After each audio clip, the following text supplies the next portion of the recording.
Assalamualaikum warahmatullahi wabarakatuh. Saya Lolita Kristiani Siahaan dengan NPM 2317061. Di sini saya membahas materi terkait evolusi. Evolusi adalah perubahan pada makhluk hidup yang terjadi secara bertahap dalam rentang waktu yang sangat panjang dari bentuk yang sederhana menuju bentuk yang lebih kompleks. Dalam biologi, evolusi menjelaskan bagaimana spesies-spesies yang ada saat ini berkembang dari spesies-spesies yang hidup di masa lalu melalui proses perubahan dan adaptasi terhadap lingkungan. Teori evolusi menjadi dasar pemahaman kita tentang keanekaragaman hayati di bumi dan bagaimana berbagai bentuk kehidupan saling berkaitan satu sama lain. Gagasan tentang evolusi sudah ada sejak zaman Yunani kuno. Yang pertama itu menurut Thales sejak tahun 636 sampai 546 sebelum Masehi dan Anaximander sejak tahun 611 sampai 547 sebelum Masehi yang membahas asal-usul kehidupan dari air dan mengemukakan bahwa manusia berasal dari makhluk akuatik. Menurut Aristoteles, sejak tahun 384 sampai 322 sebelum Masehi, mengemukakan bahwa teori skala alami atau skala natur, bahwa kehidupan tersusun dalam kompleksitas yang meningkat dari sederhana ke kompleks. Menurut Jean-Baptiste Lamarck, sejak tahun 1744 sampai 1829, bahwa teori evolusi berdasarkan penggunaan dan tidak penggunaan organ serta pewarisan sifat yang diperoleh. Darwin adalah naturalis Inggris yang dikenal sebagai bapak teori evolusi modern. Beliau melakukan perjalanan dengan kapal HMS Beagle sejak tahun 1831 sampai 1836 ke berbagai tempat di dunia, terutama Kepulauan Galapagos. Kontribusi Darwin ada empat. Yang pertama, menerbitkan buku On the Origin of Species by Means of Natural Selection pada tahun 1859. Yang kedua, menguatkan bahwa semua spesies berasal dari nenek moyang yang sama melalui proses keturunan bersama. Yang ketiga, memperkenalkan konsep seleksi alam sebagai mekanisme utama evolusi. Yang keempat itu mengamati variasi pada burung finch di Kepulauan Galapagos yang menjadi dasar teorinya. Darwin mengemukakan dua teori pokok dalam bukunya. Yang pertama itu teori keturunan bersama atau common descent. Semua makhluk hidup yang ada saat ini berasal dari nenek moyang yang sama dan mengalami modifikasi secara bertahap sepanjang waktu. Spesies yang berbeda-beda terbentuk melalui percabangan dari garis keturunan bersama. Yang kedua, teori seleksi alam atau natural selection. Makhluk hidup yang memiliki sifat-sifat yang sesuai dengan keturunannya akan lebih mampu bertahan hidup dan berkembang biak. Individu yang tidak mampu beradaptasi akan tersingkir dan punah. Prinsip-prinsip seleksi alam itu ada 5. Yang pertama, variasi, produksi berlebih, kompetisi, adaptasi, dan kelangsungan hidup, dan ada pengwarisan. Variasi itu setiap individu dalam populasi memiliki variasi, sifat yang dapat diwariskan kepada keturunannya. Produksi berlebih itu organisme menghasilkan keturunan yang lebih banyak daripada yang dapat bertahan hidup sehingga dewasa. Kompetisi itu terjadi persaingan antar individu untuk mendapatkan sumber daya yang terbatas, seperti makanan, air, dan tempat tinggal. Adaptasi dan kelangsungan hidup itu, individu dengan sifat yang menguntungkan lebih mungkin bertahan hidup dan berkembang biak. Pengwarisan itu adalah sifat-sifat menguntungkan diwariskan kepada generasi berikutnya. Contohnya itu ada leher panjang jerapah. Menurut teori Darwin, panjangnya leher jerapah merupakan hasil dari proses seleksi alam. Variasinya itu pada populasi jerapah terdapat variasi panjang leher.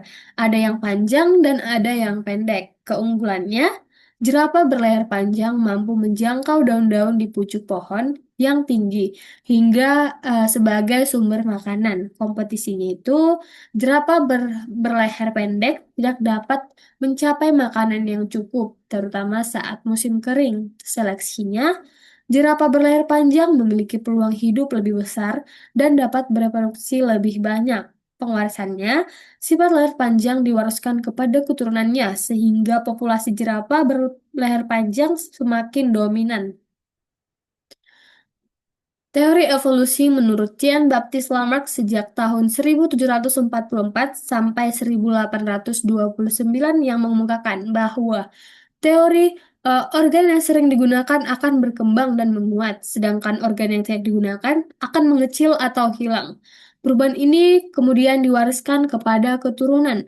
Menurut August Weismann, sejak tahun 1834 sampai 1914 yang mengungkapkan bahwa evolusi berkaitan dengan pewarisan gen-gen melalui sel kelamin atau gamet, perubahan pada sel tubuh atau soma, tidak dapat diwariskan kepada keturunan.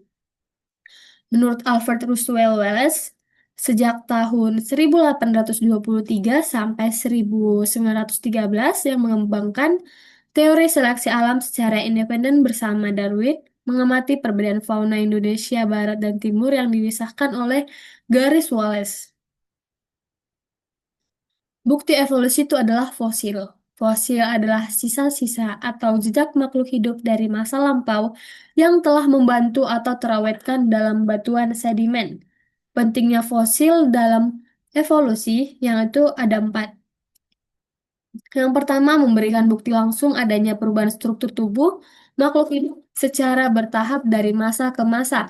Yang kedua, menunjukkan adanya spesies transisi atau bentuk peralihan. Contohnya itu ada Archaeopteryx, yaitu transisi reptil ke burung. Ada Tiktaalik dari transisi ikan ke amfibi. Yang ketiga, membantu menentukan usia relatif organisme dan urutan kemunculan spesies.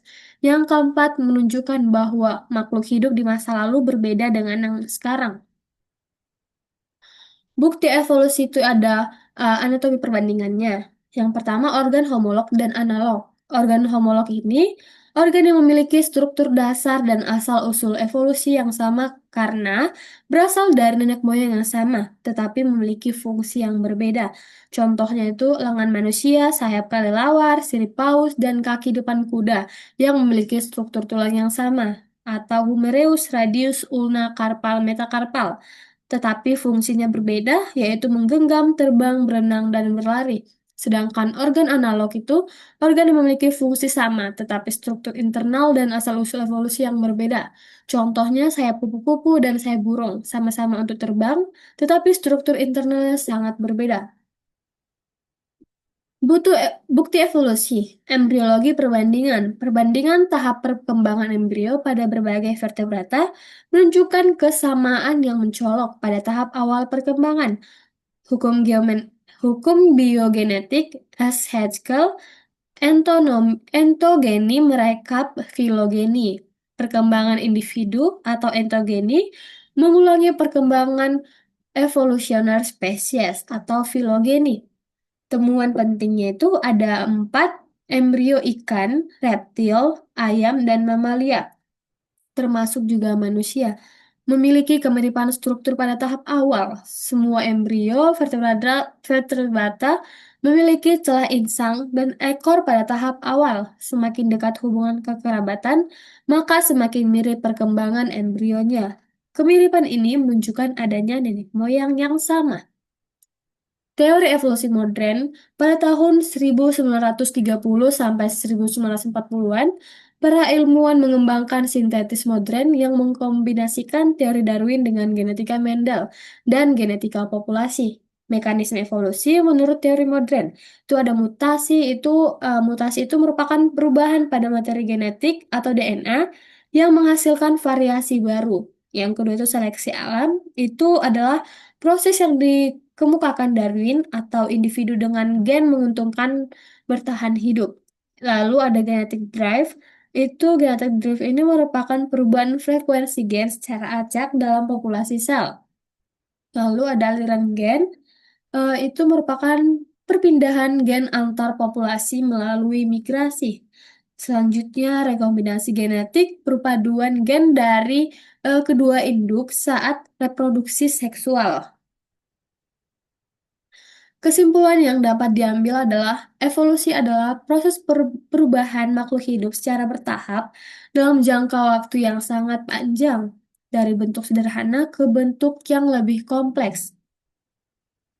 Charles Darwin mengemukakan teori seleksi alam sebagai mekanisme utama evolusi, di mana individu dengan sifat menguntungkan eh, memiliki peluang lebih besar untuk bertahan hidup dan berkembang biak.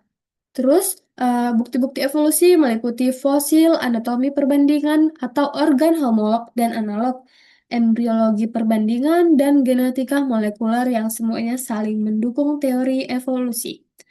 Teori evolusi modern mengombinasikan seleksi alam Darwin dengan genetika Mendel yang menjelaskan evolusi melalui mutasi, seleksi alam, genetik drift, dan aliran gen. Pemahaman tentang evolusi sangat penting untuk memahami keanekaragaman hayati dan hubungan kekerabatan antar makhluk hidup di bumi. Sekian dari paparan materi evolusi. Saya ucapkan terima kasih. Assalamualaikum warahmatullahi wabarakatuh.